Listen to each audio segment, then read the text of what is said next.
നമസ്കാരം കുട്ടികളെ. 7ാം ക്ലാസ്സിലെ ഓണപരീക്ഷയായല്ലേ. അതുകൊണ്ട് തന്നെ എത്തരത്തിലുള്ള ചോദ്യപേപ്പറുകളാണ് വരിക എന്നുള്ളത് എല്ലാവർക്കുമുള്ളൊരു സംശയമാണ്. പ്രത്യേകിച്ച് 7ാം ക്ലാസ്സിലെ പുതിയ പാഠപുസ്തകമായതുകൊണ്ട് തന്നെ. അതുകൊണ്ടാണ് നിങ്ങൾക്ക് ഇത്തരത്തിലൊരു വീഡിയോ നൽകുന്നത്. ഇവിടെ കഴിഞ്ഞ വർഷത്തെ ക്വസ്റ്റ്യൻ പാറ്റേണുകൾ അനുസരിച്ച് തന്നെയാണ് പുതിയ രീതിയിലുള്ള ചോദ്യപേപ്പർ തയ്യാറാക്കിയിട്ടുള്ളത്. ഇത് മാതൃകാ ചോദ്യങ്ങളും അതിൻ്റെ ഉത്തരങ്ങളുമാണ് ഈ വീഡിയോയിൽ നൽകുന്നത്. നിങ്ങൾക്ക് എന്ത് സംശയമുണ്ടെങ്കിലും കമൻറ്റ് ബോക്സിൽ രേഖപ്പെടുത്തുക. അതിനനുസരിച്ച് നിങ്ങളുടെ സംശയ നിവാരണങ്ങളും നടത്താൻ ശ്രമിക്കുന്നതായിരിക്കും. 7ാം ക്ലാസ്സിൽ 4 ചാപ്റ്ററാണ് ഈ ഓണപരീക്ഷയ്ക്കുള്ളത്. ഒന്ന് വിശ്വം ജയാമ എന്നുള്ള ആദ്യത്തെ പാഠം, രണ്ടാമത്തത് സഫല കർമ്മധീരത എന്നുള്ള രണ്ടാമത്തെ ചാപ്റ്റർ, മൂന്നാമത്തേത് ഭ്രാതൃസ്നേഹ, നാലാമത്തേത് നീതിബോധോ മഹത്തമഃ. ഈ 4ൻ്റെയും വീഡിയോ ഈ ചാനലിൽ നൽകിയിട്ടുണ്ട്. അതിൻ്റെ മലയാളം വിശദീകരണവും എല്ലാ പാഠപുസ്തകത്തിൽ നൽകിയിട്ടുള്ള എല്ലാ പഠന പ്രവർത്തനങ്ങളുടെ ഉത്തരങ്ങളും നൽകിയിട്ടുണ്ട്. അത് കാണാത്ത കുട്ടികൾ അത് നിർബന്ധമായിട്ട് കാണുക. അപ്പോൾ നമുക്ക് ക്വസ്റ്റ്യൻ പേപ്പറിലേക്ക് കടക്കാം. ആദ്യത്തെ ഒരു ചോദ്യം എന്ന് പറയുന്നത് അധോലിഖിതം ഗദ്യാംശം പഠിത്വ പ്രദത്ത പ്രശ്നാനം ഉത്തരാണി ലിഖത എന്നായിരിക്കും. അതായത് നിങ്ങൾക്കൊരു പാരഗ്രാഫ് നൽകും. ആ പാരഗ്രാഫിൽ നിന്ന് കുറച്ച് ക്വസ്റ്റ്യൻസും നൽകും. ആ ക്വസ്റ്റ്യൻസിന് ആൻസർ എഴുതുക എന്നുള്ളതായിരിക്കും ആദ്യത്തെ പ്രവർത്തനം. ആ പ്രവർത്തനത്തിൽ തന്നെ പുറത്തു നിന്നുള്ള ഒരു പാരഗ്രാഫായിരിക്കും നിങ്ങൾക്ക് പഠിക്കാനുള്ളതായിരിക്കില്ല. ഇപ്പം ഇവിടെ ഒരു ഉദാഹരണം നിങ്ങൾക്ക് നൽകാം. കഴിഞ്ഞ വർഷത്തെ ഒരു ക്വസ്റ്റ്യൻ പേപ്പറിൽ നിന്ന് എടുത്തിട്ടുള്ളതാണ് ഈ ഒരു ക്വസ്റ്റ്യൻ. വേദാഹ ഭാരതീയ ജ്ഞാനസ്യ പ്രാണാഹ സന്തി. വേദഭാഷ ഭാരതീയാനാം ജനാനാം ആദ്യഭാഷ ആസീത്. ഋഗ്വേദഃ, യജുർവേദഃ, സാമവേദഃ, അഥർവവേദഃ ച ഇതി വേദാഃ ചത്വരഃ സന്തി. വേദാനാം മന്ത്രേഷു സർവത്ര ലോകകല്യാണഭാവന ശാന്തികാമന ച ദൃശ്യത്തെ. ഈ ഒരു പാരഗ്രാഫ് ലളിതമായിട്ടുള്ളൊരു പാരഗ്രാഫാണ്. ഇതിൽ നിന്നുള്ള ചോദ്യങ്ങൾ നോക്കൂ. ഏകപദേന ഉത്തരത. ഒരൊറ്റ വേർഡിൽ, 1 വേർഡിൽ ഉത്തരം നൽകണം. ഇവിടെ കേവലം പ്രശ്നത്രയം എന്നുകൂടി എഴുതിയിട്ടുണ്ട്. അതായത് ഏതെങ്കിലും 3 ക്വസ്റ്റ്യൻ മാത്രം ഉത്തരം നൽകുക എന്നുള്ളതാണ്. ചിലപ്പോൾ 4 ക്വസ്റ്റ്യൻ വരാം, ചിലപ്പോൾ 3 ക്വസ്റ്റ്യൻ വരാം. അപ്പോൾ ക്വസ്റ്റ്യൻ നന്നായി വായിച്ചിട്ട് അതിൻ്റെ ആൻസർ എഴുതാനായിട്ട് ശ്രമിക്കുക. വേദാഹ കസ്യ പ്രാണാഹ സന്തി. അതാണ് ആദ്യത്തെ ചോദ്യം.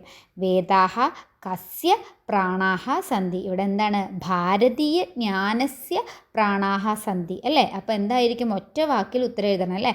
ഭാരതീയ ജ്ഞാനസ്യ. അടുത്ത ക്വസ്റ്റ്യൻ നോക്കൂ. ഭാരതീയാനാം ജനാനാം ആദ്യ ഭാഷ ക ആസീത്. അപ്പോൾ ഉത്തരവും എന്താണ്? ആ ഒരു രണ്ടാമത്തെ സെൻറ്റൻസിൽ കാണാം. ഭാരതീയാനാം ജനാനാം ആദ്യ ഭാഷ എന്താണ്? വേദഭാഷയാണ് എഴുതിയേക്കണേ. വേദഭാഷ ഭാരതീയാനാം ജനാനാം ആദ്യ ഭാഷ ആസീത്. അപ്പോൾ ഉത്തരം എന്താണ്? വേദഭാഷ. അടുത്തത് നോക്കൂ.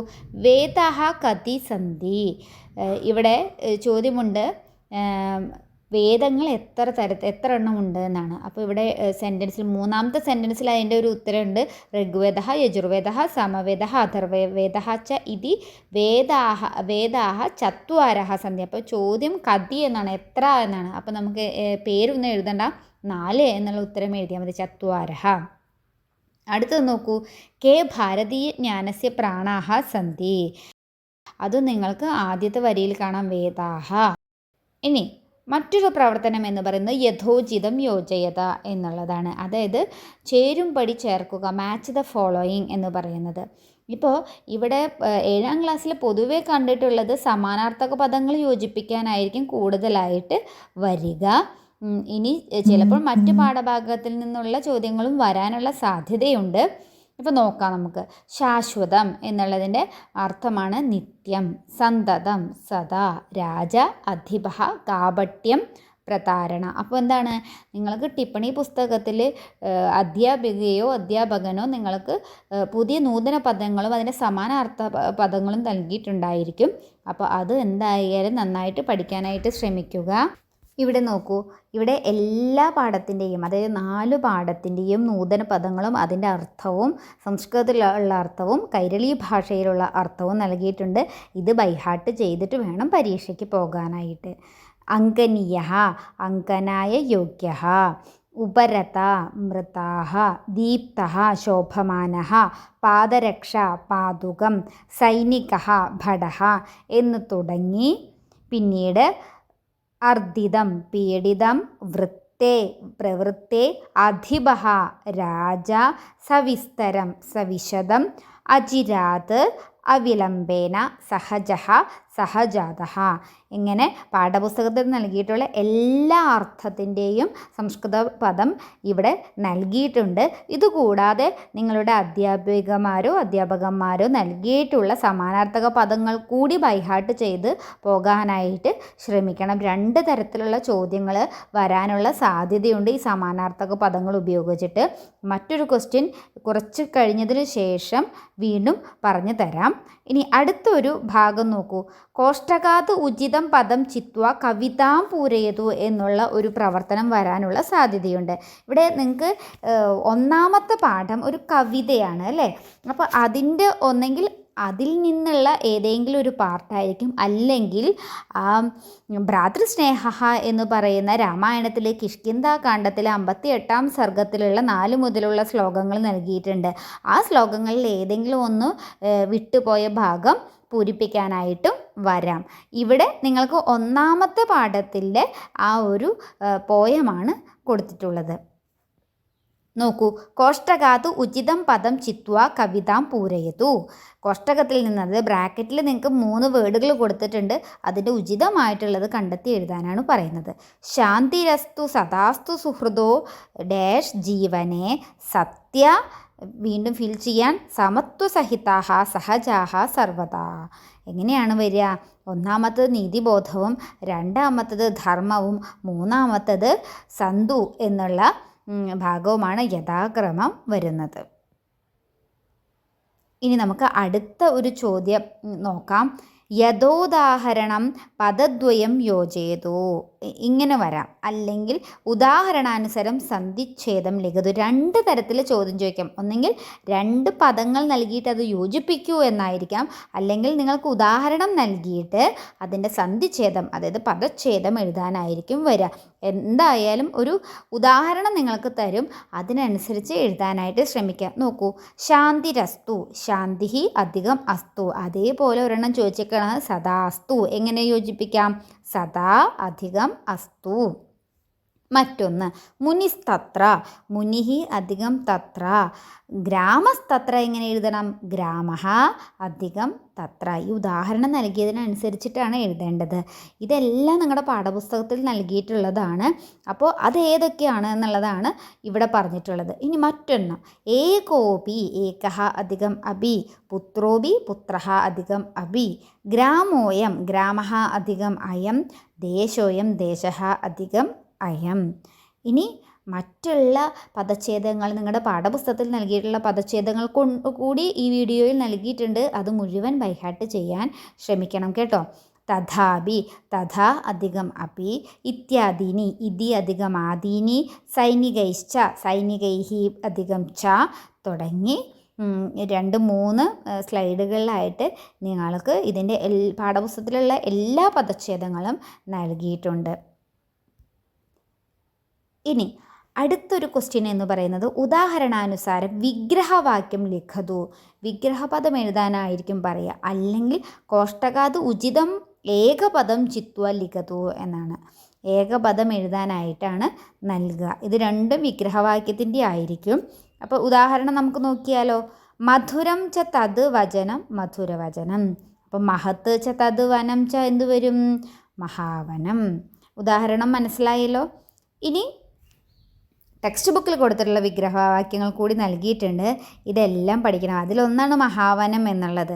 അതേപോലെ തന്നെ കാപട്യം, കപടസ്യ ഭാവം, അതൊക്കെ വളരെ ഇമ്പോർട്ടൻ്റ് ആണ് കേട്ടോ. ഏകൈകം, ഏകം ഏകം പ്രതി, ഇതെല്ലാം ഈ പ്രതി എന്ന് വെച്ചിട്ടുള്ളതൊക്കെ ഇമ്പോർട്ടൻ്റ് ആയിട്ടുള്ള പദച്ഛേദങ്ങളാണ്. ഇതിൻ്റെ എല്ലാം വിശദീകരണം, പദച്ഛേദങ്ങളായിക്കൊള്ളട്ടെ അതിൻ്റെ അർത്ഥങ്ങളായിക്കൊള്ളട്ടെ, അതിൻ്റെ വിശദീകരണങ്ങളെല്ലാം തന്നെ ഈ ചാനലിൻ്റെ മറ്റു വീഡിയോകളിൽ 7ാം ക്ലാസ്സിൻ്റെ മറ്റു വീഡിയോകളിൽ നൽകിയിട്ടുണ്ട്. അതും കൂടി കാണാനായിട്ട് ശ്രമിക്കണം. ഇനി നമുക്ക് അടുത്ത ഒരു ക്വസ്റ്റ്യനിലേക്ക് പോകാം. അധോദത്താൻ സംഭാഷണാംശാൻ പഠിത്വ സംബോധന രൂപാണി ചിത്വ ലിഖതു. എന്നെങ്കിൽ ഒരു സംഭാഷണം തരും. ആ സംഭാഷണത്തിൽ നിന്ന് സംബോധന രൂപങ്ങൾ കണ്ടെത്താനായിരിക്കും വരിക. കഴിഞ്ഞ ഒരു ക്വസ്റ്റ്യൻ പേപ്പറിൽ അങ്ങനെ ഒരു പാറ്റേൺ കണ്ടിട്ടുണ്ട്. അല്ലെങ്കിൽ അധോദത്ത വാക്യാത് സംബോധന പദം ചിത്വ ലിഖത. ഒരു വാക്യം തരും, അതിൽ നിന്ന് സംബോധന കണ്ടെത്താൻ. എന്താ സംബോധന? ഒരാളെ വിളിക്കുക അല്ലേ, അതാണ്. അല്ലയോ മകനെ, അല്ലയോ പുത്ര, ഹേ ജടായു, ഇങ്ങനെ ഹേ, അരേ, ഭോ എന്നുള്ള വാക്കുകളൊക്കെ ഉപയോഗിച്ച് കഴിഞ്ഞാൽ അതെന്താണ്? അത് സംബോധനാ പ്രഥമയാണ്. ശ്രദ്ധിക്കണം, ഈ വേർഡ് സംബോധന. ഇപ്പോൾ നോക്കൂ, ഇത് നിങ്ങൾക്കൊരു സെൻറ്റൻസ് നൽകിയിട്ടുണ്ട്. തഥാ സമ്പാതിഹി ഹസൻ ഭോ വത്സ ആത്മപ്രശംസയ കിം പ്രയോജനം വേഗപരീക്ഷയാ സാമർത്ഥ്യം ജ്ഞാപയാമി അതഃ ഭവാൻ സൂര്യാഭിമുഖം ഉഡ്ഡയതാം ഇത്യവതത് എന്നാണ് ഒരു സെൻറ്റൻസ്. ഇതിലുള്ള സംബോധന പ്രഥമ എന്താണ്? ഭോ വത്സ, വിളിക്കുന്നത് അല്ലേ. അപ്പോൾ ആ ചിഹ്നമൊക്കെ നോക്കണം കേട്ടോ. എങ്ങനെയാണ് ഭോ എന്ന് കഴിഞ്ഞതിന് ശേഷം വരുന്ന ചിഹ്നമുണ്ടല്ലോ, ആ ചിഹ്നമൊക്കെ കണ്ടാൽ തന്നെ നമുക്ക് മനസ്സിലാക്കണം അത് സംബോധനാ പ്രഥമയാണെന്നുള്ളത്. ഇനി അടുത്തത് നോക്കൂ. കോഷ്ടകാത് പദാനി സ്വീകൃത്യ അധോദത്തസ്യ ശ്ലോകസ്യ അന്വയം പൂരയതു. വളരെ ഇമ്പോർട്ടൻ്റ് ആണ്, എന്തായാലും വരും. നിങ്ങൾക്ക് ശ്ലോകങ്ങൾ പഠിക്കാനുള്ളത് 3ാമത്തെ പാഠമാണ് അല്ലേ, ഭ്രാതൃസ്നേഹ എന്നുള്ളത്. ആ പാഠത്തിൽ നിന്ന് എന്തായാലും ക്വസ്റ്റ്യൻ വരും. ആ 4 ശ്ലോകങ്ങളും വളരെ ഇമ്പോർട്ടൻ്റ് ആണ്, അത് പഠിക്കണം. അതിൻ്റെ അന്വയം എഴുതാനായിരിക്കും ഒന്നെങ്കിൽ ചോദിക്കുക, അല്ലെങ്കിൽ ആശയാനുസാരം ശ്ലോകം ചിത്വ ലിഖത. നിങ്ങൾക്ക് അതിൻ്റെ ആശയം, ഭാവാർത്ഥമുണ്ടല്ലോ, അത് നൽകിയിട്ടുണ്ടാവും. അതിനനുസരിച്ചിട്ട് നിങ്ങൾക്ക് എന്ത് ചെയ്യാം? ഈ ശ്ലോകം ഏതാണെന്ന് കണ്ടെത്താം. അല്ലെങ്കിലോ അധോദത്തസ്യ ഗീതസ്യ ഉചിതമാശയം ചിത്വ ലിഖത. ആശയം നൽകിയിട്ട് ശ്ലോകം ഏതാണെന്ന് കണ്ടെത്തുക, ശ്ലോകം തന്നിട്ട് ആശയം ഏതാണെന്ന് കണ്ടെത്തുക. ഇങ്ങനെ പല രീതിയിൽ ഇത് ചോദിക്കാനുള്ള സാധ്യതയുണ്ട്. അപ്പോൾ ഇവിടെ നമുക്ക് നോക്കാം. സൂര്യസ്യ നിശിതൈഹി കിരണൈഹി പീഡിതം ഭയേന നിതരാം വ്യാകുലം തം സോദരം ദൃഷ്ട്വ അഹം പ്രേംണ പക്ഷൗ പ്രസാര്യ ആച്ഛാദിതവാൻ. ഇതിൻ്റെ ഈ ആശയം വരുന്ന ശ്ലോകം ഇതിൽ ഏതാണെന്ന് 2 ശ്ലോകം നൽകിയിട്ടുണ്ട്. അതിലേതാണെന്ന്, ഏതാണ് ശ്ലോകം? 1ാമത്തെ ശ്ലോകം അല്ലേ, തമഹം ഭ്രാതരം ദൃഷ്ട്വ. അപ്പോൾ ഇതിൻ്റെയൊക്കെ വിശദീകരിച്ച വീഡിയോ മുമ്പുള്ള വീഡിയോകളിൽ ഉണ്ട്, അത് കാണണം കേട്ടോ. എന്തെങ്കിലും സംശയമുണ്ടെങ്കിൽ നിങ്ങൾ കമൻറ്റ് ബോക്സിൽ ചോദ്യങ്ങൾ ചോദിക്കാവുന്നതാണ്, അതിൻ്റെ ഉത്തരങ്ങളും കൂടി നൽകാം. ഇനി അടുത്തൊരു പ്രവർത്തനം എന്തായിരിക്കും? അധോദത്തം ശ്ലോകം പഠിത്വ ഗദ്യക്രമം പൂരയത. ശ്ലോകം തന്നിട്ടുണ്ടാവും, അതിൻ്റെ ഗദ്യക്രമം പൂരിപ്പിക്കാൻ. അപ്പോൾ എന്ത് ചെയ്യണം? ശ്ലോകവും പഠിക്കണം, അന്വയവും പഠിക്കണം, ഗദ്യാംശം അതായത് അതിൻ്റെ സാരവും പഠിക്കണം കേട്ടോ. ഇപ്പോൾ നോക്കൂ, പുരാ വൃത്രവധേ വൃത്തേ എന്നുള്ള ശ്ലോകത്തിൻ്റെ ഒരു ഗദ്യം നൽകിയിട്ടുണ്ട്. അതിന് ഫിൽ ചെയ്യാനുമുണ്ട് അല്ലേ, വിട്ടുപോയ ഭാഗം കണ്ടെത്തി എഴുതാനാണ്. വൃത്രവധേ വൃത്തേ ജയേഷിണോ സഹ അഹം ച രശ്മിമാലിനം ജ്വലന്തം ആദിത്യം ഉപയാതൗ സ്വഹ എന്നാണ് അതിൻ്റെ ഉത്തരം വരിക. ഇനി മറ്റൊരു തരത്തിൽ അധോദത്താനി പദാനി ഉപയുജ്യ കവിതാം പരിവർത്തയതു. അടുത്തൊരു ക്വസ്റ്റ്യനാണ്. അതായത് കവിത പരിവർത്തനം ചെയ്യാനായിട്ട് നിങ്ങൾക്ക് പാഠപുസ്തകത്തിൽ ഇതുപോലെ തന്നിട്ടുണ്ട്. ഏതാണ്? സ്നേഹബന്ധ കീർത്തി സർവത. അണ്ടർലൈൻ ചെയ്തിട്ടുള്ള ഭാഗം അത് മാറ്റി എഴുതണം. അപ്പോൾ സ്നേഹബന്ധ ശാന്തിരസ്തു സദാസ്തു സുഹൃതോ നിധിബോധോ ജീവനെ സത്യധർമ്മ സമത്വസഹിത സന്തു സഹജ സർവത. ഇതെങ്ങനെ നമുക്ക് എഴുതാം? കീർത്തിരസ്തു സദാസ്തു സുഹൃതോ സ്നേഹബന്ധോ ജീവനെ സത്യധർമ്മ സമത്വസഹിത സന്തു സഹജ സർവത. ഇനി വേറൊരു രീതിയിലും എഴുതാം. എങ്ങനെ? ഇവിടെ കീർത്തി എന്നുള്ളതിന് പകരം പൂർത്തി എന്നും എഴുതാം. പൂർത്തിരസ്തു മൂല്യബോധോ നിർഭയാഹ. ഇങ്ങനെ 3 എണ്ണം വെച്ചിട്ടും ഫിൽ ചെയ്യാനായിട്ട് സാധിക്കും. ഈ ഒരു മോഡലിൽ വരാനുള്ള സാധ്യതയുണ്ട്. നിങ്ങൾക്ക് ബ്രാക്കറ്റിൽ തരും, അതിനനുസരിച്ച് അത് ഫിൽ ചെയ്യാനായിട്ട് ശ്രമിക്കുക. അടുത്ത് നോക്കൂ, ഉദാഹരണാനുസാരം വാക്യം പരിവർത്തയത. നിങ്ങൾക്ക് ഒരുപാട് ഗ്രാമറുമായിട്ട് ബന്ധപ്പെട്ടിട്ടുള്ളത് പ്രവർത്തനങ്ങൾ ഓൾറെഡി നൽകുന്നുണ്ട് പാഠപുസ്തകത്തിൽ. അപ്പോൾ അതുമായിട്ട് ബന്ധപ്പെട്ടിട്ടുള്ളതായിരിക്കും ഇനി വരുന്ന ചോദ്യങ്ങൾ. നോക്കൂ, ഇവിടെ ദിലീപ ചിത്രം രചയതി ഹേ ദിലീപ ചിത്രം രചയിതു. ഇതെങ്ങനെയാണ്? ലട്ട് ലകാരത്തിൽ നിന്ന് സംബോധനയും അതേപോലെ ലോട്ട് ലകാരവും യൂസ് ചെയ്തിട്ടാണ് ഈ ഒരു പ്രവർത്തനം. ഉദാഹരണം നൽകും, നമ്മൾ അതിനനുസരിച്ചിട്ട് എഴുതണം. ഇപ്പോൾ ലത പാഠം ലിഖതി എങ്ങനെ എഴുതാം? ഹേ ലതേ പാഠം ലിഖതു. ഇപ്പോൾ ഭാവന നൃത്തം കരോതി എങ്ങനെ എഴുതാം? ഹേ ഭാവനെ നൃത്തം കരോതു. അപ്പോൾ സ്ത്രീലിംഗമാണെങ്കിൽ ലതേ, സീതേ, രമേ എന്നൊക്കെ വിളിക്കണം. ഇനി പുല്ലിംഗമാണെങ്കിൽ ദിലീപ, രാമ, കൃഷ്ണ, ശ്യാമ എന്നൊക്കെ നമ്മൾ വിളിക്കണം. അങ്ങനെയാണ് സംബോധന. കൂടാതെ രചയതി എന്നുള്ളത് രചയതു എന്നായി, ലിഖതി എന്നുള്ളത് ലിഖതു എന്നായി, കരോതി എന്നുള്ളത് കരോതു എന്നായി. അത് ലോട്ട് ലകാരമാണ്. ഇനി മറ്റൊരു തരത്തിൽ ഉദാഹരണാനുസാരം ലിഖതു എന്ന് വേറൊരെണ്ണം പറയുന്നുണ്ട്. അതൊന്നും നിങ്ങൾക്ക് ടെക്സ്റ്റ് ബുക്കിലുണ്ട്. ലട്ട് ലകാരത്തിൽ നിന്ന് ലങ് ലകാരമാക്കാം. ഇമ്പോർട്ടൻ്റ് ആണ് ഈ ഭാഗങ്ങളെല്ലാം. ധാവതി അധാവത്, ഭവതി അഭവത്. അങ്ങനെയാണെങ്കിൽ നോക്കൂ, പഠതി എന്നുള്ളത് എങ്ങനെ ചേർക്കാം? നമുക്ക് ഭൂതകാലത്തിലേക്ക് ആക്കുക. ലങ് എന്ന് പറഞ്ഞാൽ ഭൂതകാലമാണ് അല്ലേ, പാസ്റ്റ് ടെൻസ് ആണ്. പ്രസൻറ്റ് ടെൻസ് ലട്ടും. അപ്പം ലട്ട് പഠതി വായിക്കുന്നു എന്നുള്ളത് എങ്ങനെ നമുക്ക് ഭൂതകാലത്തിലേക്ക് ആക്കാം? അപഠത്, ലിഖതി അലിഖത്, ഹസതി അഹസത്, ഇങ്ങനെ നമുക്ക് മാറ്റാനായിട്ട് സാധിക്കും.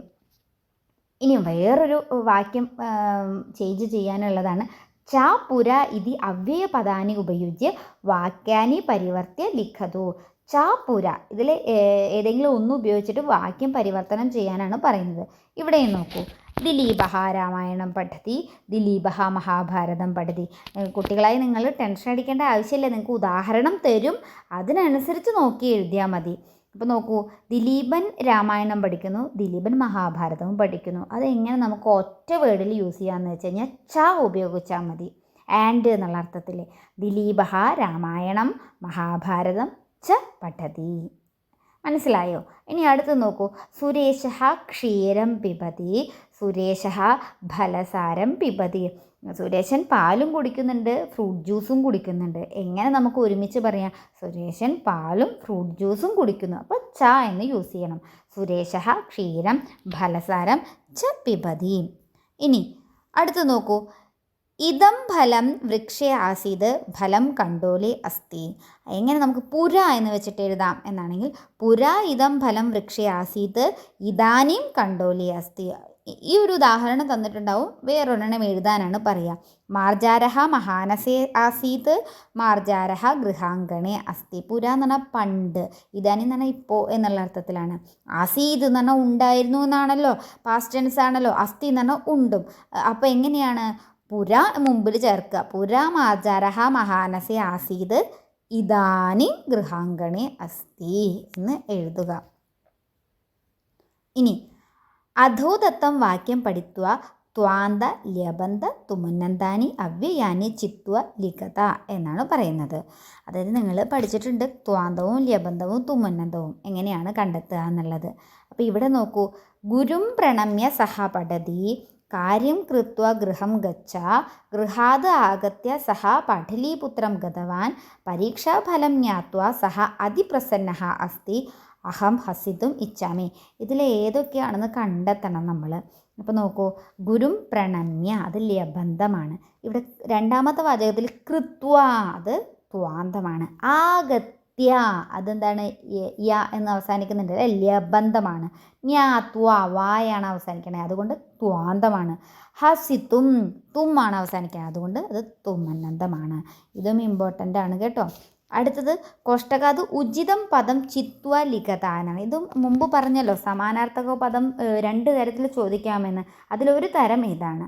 പുര ഇത്യസ്യ സമാനാർത്ഥക പദം കിം. പുര എന്ന് പറഞ്ഞാൽ പണ്ട് എന്നാണ്. അതിൻ്റെ സമാനാർത്ഥക പദം ബ്രാക്കറ്റിൽ കൊടുത്തിട്ടുണ്ട്, അത് ഏതാണെന്ന്. പൂർവം അത്യധികം ഏതായിരിക്കും? പൂർവം.